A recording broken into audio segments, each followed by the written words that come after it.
자, 이번 시간에는 이제 교육공학의 어떤 전체적인 성격을 좀 약간 그 앞에서 다뤘던 내용들을 좀 더 추상적인 수준에서 바꾸어서 한번 다뤄보도록 하겠습니다. 그래서 주로 정의, 역사적인 발전, 그다음에 어떤 영역이 있는지를 다뤘지만 이런 교육공학이 앞에 혹은 다른 여타의 교육학, 예를 들면 뭐 교육 심리학도 있고 교육 과정 커리큘럼도 있고 또 일반적인 교육 방법이라는 것도 있을 수 있습니다. 심지어 교육 철학에서 교육 방법에 대해서 언급을 하거든요.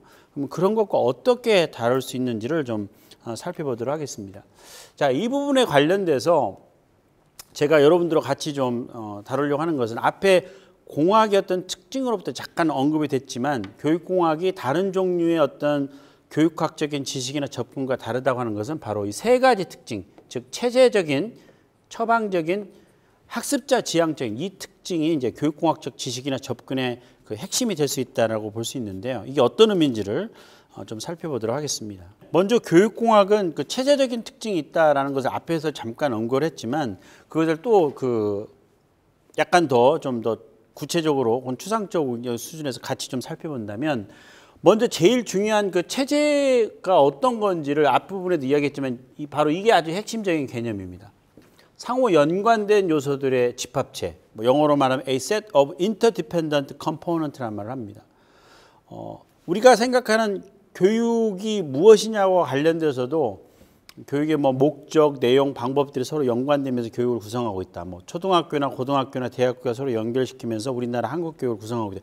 이런 말도 하지만 실질적으로 어떻게 교육을 할 거냐와 관련돼서 여러 가지 요소들, 예를 들면 우리가 어떻게 교육을 할 거냐와 관련돼서 통상은 그 강사가 가지고 있는 어떤 그 지식 내용을 잘 전달한다라는 지식 내용에 많이 초점을 맞춥니다. 근데 이후에도 우리가 보면 알겠지만 내용도 내용이지만 학생들이 참여하고 연습할 수 있는 기회를 주고 피드백을 주는 요소가 또 매우 중요하다고 생각하는 거죠. 이렇게 교육 방법에 영향을 미칠 수 있는 여러 요소들이 그런데 따로 독자적으로 있는 게 아니라 서로 연관되어 있다는 겁니다. 그런 것들을 체제라고 보고 체제는 여기 나와 있는 것처럼 이제 이런 부분들을 다시 어떤 투입 요소가 있으면 서로 이렇게 영향을 줘서 산출이 나온다. 그래서 인풋, 프로세스, 아웃풋이라고 하는 이런 용어를 쓰는데 이 프로세스 안에 여러 요소들도 있고 또 재미있는 것은 이 인풋도 또 여러 요소들이 있을 수 있습니다. 아웃풋도 실은 이렇게 하나만 있는 게 여러 가지가 있죠. 그래서 인풋의 요소, 프로세스의 요소, 아웃풋의 요소들이 또 서로 영향을 주는 그런 관계라고 볼 수 있습니다. 이렇게 볼 때 여기서 이제 초점은 만약에 우리가 어떤 좋은 수업을 만들려고 할 때 여기서 특정한 요소 하나만 제대로 이렇게 고려하지 않으면 제대로 좋은 수업이 나올 수 없다. 이런 것을 이제 추상적인 수준에서 우리가 확인할 수 있는데요. 이런 부분들을 여러 가지 요소들을 같이 고려해서 설계해야 된다라고 하는 그런 의미를 이제 체제적인 특성이라고 말하면서 아까 전 시간에 우리가 이야기했던 IST 교수 체제 설계, Instructional Systems Design이라고 이제 나중에 우리가 조금 뒤에 더 다루겠습니다만은 그런 교수 체제 설계라든지 그때 또 우리가 어슈어도 좀 이야기를 했었죠. 그다음에 간의 수업의 사태 이 세 가지 정도가 있는데 반복하긴 하지만 좀 잠깐 보도록 하겠습니다. 자, 이제 좀 익숙하시죠? 이 모형을 보시면 여기 이 단계부터 시작해서 마지막 이 단계까지 이른바 박스 앤 에로우 이렇게 박스가 있고 에로우가 있죠. 이렇게 박스와 에로우 모형이라고 말을 하는데 어쨌든 그런 식으로 일련의 단계를 거치면서 수업을 설계할 때 고려해야 될 요소들을 하나하나 다 연결됐다는 점에서 시스테매틱하다는 겁니다. 이런 특징을 보여주고 있는 지식. 그래서 이런 모형들을 이제 계속해서 뒷과키는 한 가지 모형이고요. 이런 모형들이 계속해서 만들어지고 후반부에 저희들하고 같이 좀 다뤄보도록 하겠습니다. 어슈어 모형 또 기억나죠? 초기의 학습자 분석부터 시작해서 다음 단계로 이렇게 나가는 그런 과정. 이런 것들을 통해서 체계적으로 매체를 활용해야 된다. 이런 측면에서도 우리가 볼 수 있겠습니다. 그다음에 마지막으로 이제 이후에 이제 다음 단계 좀 다루겠지만 이 교수 설계 분야에서 이런 프로세스 말고 실제로 수업을 딱 시작할 때 무엇을 해서 다음 단계 마지막까지 무엇을 해야 되느냐를 가장 잘 알려주는 사람이 바로 이 가네, 로버트 가네고 이분이 만든 이론 중에 하나가 바로 수업의 사태, 영어로는 Event 이게 사태고요. of instruction입니다. 이 부분은 이제 뒤에 좀 다루겠습니다만은 이벤트라는 말에서 여러분들이 알 수 있다시피 이벤트라는 말은 뭔가 어떤 활동들을 하긴 하는데 그렇죠. 활동을 하긴 하는데 일정한 순서를 가지고 한다라는 게 가장 큰 특징입니다. 여기 보시면 나중에 좀 자세히 다루겠지만 수업을 할 때는 주의력 획득부터 사전 지식 회상 자극이라고 하는 앞단의 어떤 여러 가지 준비 과정, 그 다음에 자극자료 제시부터 피드백을 제공하고는 어떤 수업 중간에 여러 가지 활동, 나중에 좀 상세하게 다루겠습니다만은, 그 다음에 평가 과정과 다음에 우리가 뭐 배울지를 안내해주는 파지와 전이, 뭐 이렇게 세 가지로 나누어서 이렇게 볼 수 있는데요. 이런 수업 시작부터 마지막 끝날 때까지 이런 식으로 진행된다라고 하는 것을 가장 정립해서 만든 사람이 바로 로버트 가니고 이분의 이론이 수업의 사태입니다. 자, 이런 측면에서 수업은 이렇게 한 가지만 해서는 안 되고 이렇게 몇 가지 요소들이 같이 작동하면서 이루어진다라고 하는 것을 대표적으로 보여줍니다. 그래서 가네의 수업의 사태도 체제적인 특징을 보여주는 대표적인 그 지식으로 우리가 이해할 수가 있겠습니다. 자, 두 번째, 이런 체제적인 특징과 함께 교육공학적인 지식은 바로 이런 처방적인 특성에 있다는 것을 앞부분에 잠깐 이야기했습니다. 이 처방적인 특성을 우리가 좀 간략하기 위해서 제가 준비한 것은 바로 이겁니다. 자, 여러분들 지금 여러 지금까지 교육 경험을 통해서 이 반복을 하면 기억이 증가한다. 이 부분은 거의 상식적인 수준에서 많이 알고 있죠. 그래서 실질적으로 뭐 영어 단어라든지 빠르게 우리가 암기할 필요가 있을 때는 반복이 체계적으로 반복하는 게 중요하다고 우리가 알고 있습니다. 그래서 이런 것들 우리가 과학적인 지식이라고 합니다. 노력한 만큼 우리가 얻어낼 수 있다라는 그 노력의 핵심 중에 하나가 반복이라고 우리가 잘 알 수 있죠. 그런데 실제로 조금만 생각해 보면 학습에서 다양한 기억을 증가시키기 위해서 여기 나와 있는 것처럼 반복만 하면 되느냐.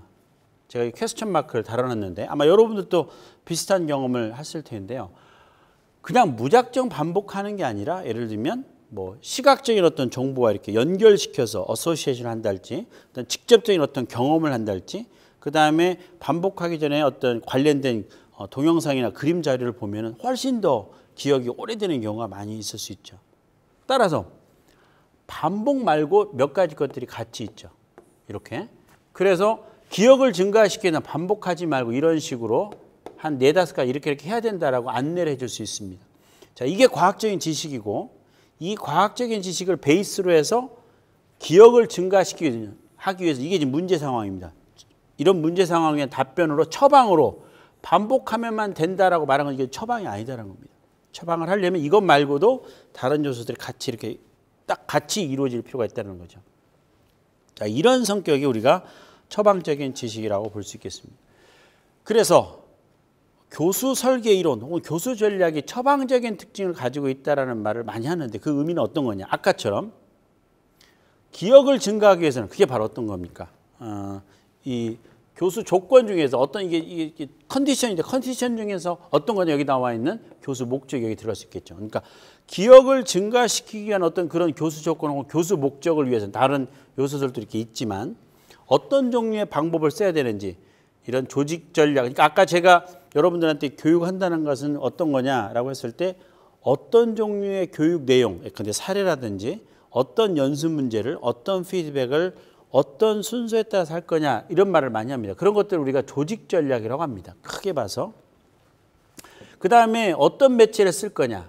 그 다음에 이걸 가지고 할 때 학습자들을 어떤 식으로 다양한 방식으로 관리할 거냐. 뭐 이런 것들이 여기 들어가게 되는데 보면 알겠지만 우리는 지금까지 주로 여기에 많이 관련되어 있습니다. 1시간짜리 수업을 할 때 어떻게 할 건지. 여기도 많은 요소들이 있습니다만은 그러나 그거 말고도 어떻게 매체를 사용하고 그 다음에 시험을 언제 보고 어떻게 강의를 안내하고 이런 관리 전략까지 다 포함을 해서 이 전체를 전부 다 포함을 해서 수업이 진행돼야 됩니다.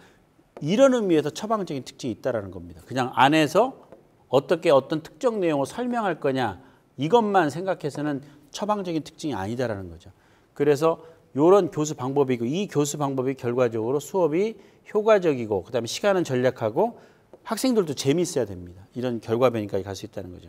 그래서 이런 것들이 이제 처방적인 어떤 특징의 핵심이라고 볼 수 있겠습니다. 초점은 특정한 목적을 달성하기 위해서 어떤 종류의 방법을 써야 될 거냐라는 것들을 전체적으로 이렇게 보여줘야 된다는 거죠. 자, 이런 이론들을 계속 발전시키는데 이때 가장 대표적인 이론이 아까 앞부분의 체제적인 특징으로 제가 소개했던 간의 수업의 사태 이론이 실은 처방적인 성격도 여전히 가지고 있다는 것을 여러분들 알 수 있을 겁니다. 그죠? 아까 그 단계별로 가르쳐야 된다는 그런 체계고요.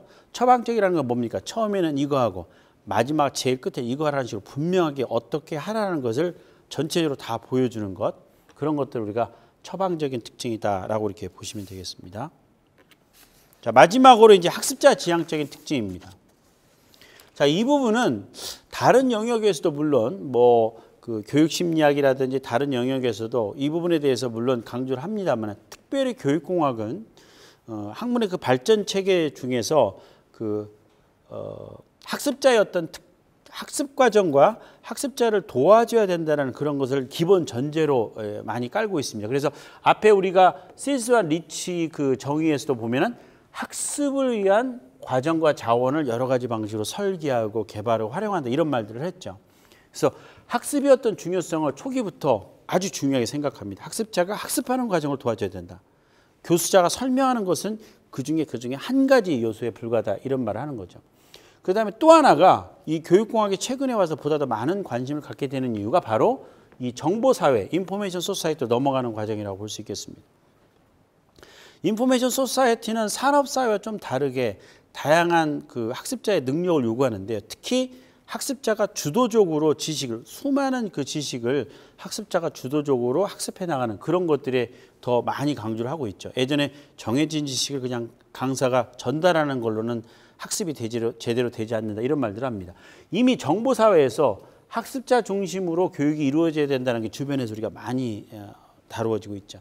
이 두 가지를 고려했을 때 교육공학은 다른 어떤 학문에 비해서 학습자 중심의 어떤 지식을 만들어내려고 되게 노력을 합니다. 예컨대 학습자가 어떤 요구를 하느냐를 그 교육을 제공하는 사람 못지않게 교육을 받는 사람의 입장을 자꾸 분석해서 반영하려고 하는 거죠. 그래서 이런 것들이 아마 그 나중에 우리가 보겠지만 사용성 평가라는 개념이 다시 한번 주목받기 시작합니다. 도대체 사용자로서 교육 학습자가 어떤 생각을 가지고 있는지 이런 것들을 좀 분석하는 거고요. 그 다음에 이것도 아주 중요합니다. 최근에 그 맞춤형 교육에 대해서 우리가 교육을 이제 일상화가 됐지만 교육공학에서는 특별히 학습자가 가진 사전 지식, 그다음에 이런 경험들을 고려해서 개별화 수업이라든지 수준별 수업이라든지 맞춤형 수업에 대해서 다른 어떤 영역보다 좀 관심 있게 보려고 하고 있습니다. 그다음에 마지막으로 학습자 참여를 증진시키기 위해서 여러 가지 다양한 활동들을 설계하고 또 매체들을 거기에 초점을 맞춰서 해야 된다, 이런 것들을 또 강조를 하고 있습니다.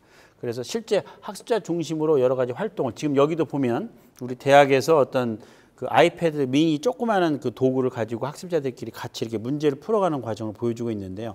일방적으로 교수자의 강의를 듣는 것에 벗어나서 이런 활동들이 진행되고 있는데, 이런 것들을 염두에 두는 어떤 지식 체계를 교육공학에서는 다루려고 한다. 그래서 요약하면 교육공학적 많은 지식들이 약간의 변이는 있지만, 첫 번째는 그 요소들을 다 포함한 체계적인 특징, 그 다음에 구체적인 문제 상황이 됐을 때 이렇게 하라고 하는 처방적인 특징, 그걸 아마 일종의 그 모형으로 따지면 그 상징적인 그 물건으로 따지면 툴박스, 이게 여성들은 좀 잘 모르겠지만 남자들은 이렇게 뭐 어떤 집안의 물건을 이렇게 집안의 어떤 일들을 할 때 툴박스를 가지고 가서 거기서 필요한 뭐 연장들을 가지고 이렇게 뭐 못을 사용해서 한다든지 톱질을 한다든지 이렇게 하게 됩니다. 그래서 그 문제 상황이 발생하면 그 툴박스를 가지고 가는데, 그런 비슷한 것들을 교육공학 지식도 좀 만들어내서 뭐 초등학교 맥락에서 디지털 교과서를 사용할 때는 이렇게 하라라든지, 대학교 맥락에서 최근에 그 관심을 가지고 있는 뭐 예컨대 플립드러닝, 역전학습이라든지 거꾸로 학습을 할 때는 이렇게 하는 게 좋겠다, 그런 지식을